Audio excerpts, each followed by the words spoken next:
Okay, so we're going deep on Tudor England today. Right. Oh, fun. But not the usual stuff, you know? Right. Not just, Henry VIII and his wives. Yeah, exactly. Okay. We're going to, like, really look at power.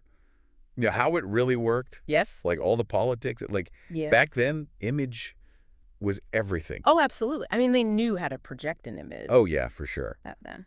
And we've got some cool stuff to work with for this deep dive. Yeah. You sent me a PDF Yes. on, like, daily life Mm-hmm. in Tudor England. It's fascinating. Yeah. All the little details. So let's jump right in. Okay, let's do it. We got to start with the Tudors Of course. and, like, their family. Okay. They're obsessed with family. They were obsessed with it. I mean, like, Henry VIII, 6 wives. Yeah. That's not just, like, tabloid fodder. Yeah. That's about power. Exactly. It's all about power moves. Every marriage was strategic. Oh, yeah. It was like a chess game Right. across Europe, you know? And all those kings and queens. They were all playing, Yes, right. Yeah. trying to outmaneuver each other. Yeah. It was high stakes. But you know what I find interesting? What's that? Henry's whole thing about needing a son. Oh, yeah, that was a big deal. Was that like a personal thing or was it? Well, I mean, it was personal in a way, Yeah. but it was also really about, like, the stability of the whole kingdom. Right. The PDF talks about inheritance laws back then, Mm. and without a clear heir, like a son to inherit, Yeah. the whole country could have fallen apart. It would have been chaos. Oh, absolutely. It's kind of like how the source defines a tyrant. Oh. Like, does that fit Henry VIII? Is he a tyrant? I mean, 6 wives, annulments, beheadings. Yeah, I see what you mean. It sounds pretty tyrannical to me. I mean, it's definitely debatable, Right. and historians are still arguing about it to Right. this day. But what's really interesting is that Henry, he was really good at using art as, like, a tool to control his image. The PDF mentions this painter, Hans Holbein the Younger. Oh, yeah. And he painted these incredible portraits of Henry. I've seen those. They're like larger than life. Exactly. And they were meant to be that way. So it wasn't just art. No, it was propaganda.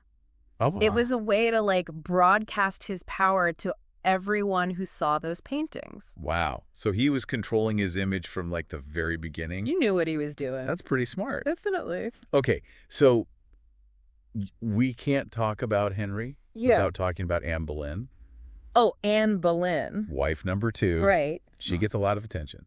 For good reason. And the source mentions her faith. Yeah. She was Protestant Mm-hmm. and like how she tried to use that to influence Henry. Yes, she was very much about her faith. What was going on there? Well, Anne's religious beliefs, they were pretty radical for the time. I remember this is when the Reformation is, like, sweeping across Europe. Right. Everything's changing. People are questioning the Catholic Church. So Henry breaking with the church, Yes. was that all Anne's doing? Well, not entirely. I mean, he obviously wanted to get rid of her. Yeah, he wanted a son. Exactly. He needed a male heir. And she wasn't giving him one. Exactly. And, with Anne's influence Yeah. and, like, the whole religious landscape changing, it all came together like a perfect storm. Wow, so much change. Oh, yeah. It really upended life for everyday people, too.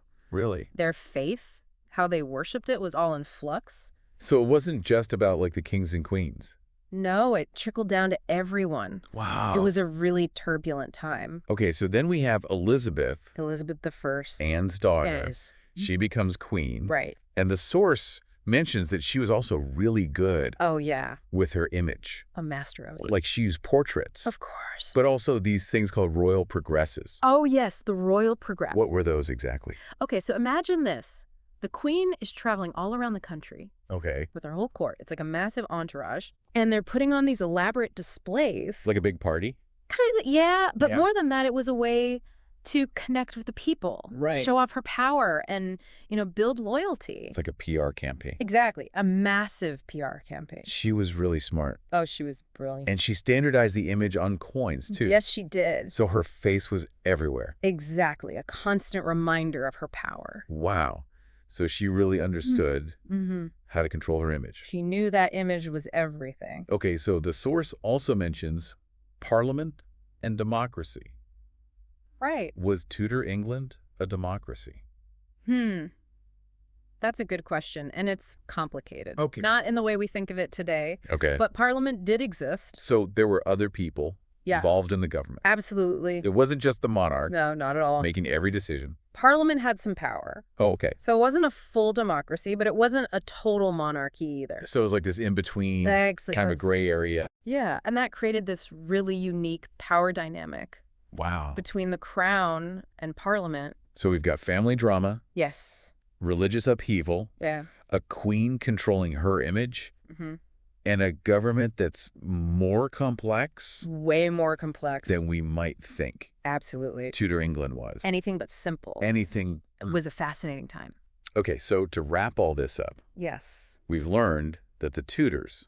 They were all about power. They used marriage, religion, and even art to get what they wanted. And they were masters of their image. Exactly. They knew how to project power and influence people. And it makes you wonder, you know, how much has really changed? That's a good question. I mean, we talked about how Henry and Elizabeth used imagery and public appearances to shape their narrative. Right. Do leaders today use similar tactics? I mean, think about it. How do modern leaders use imagery and public appearances to influence us? It's something to consider.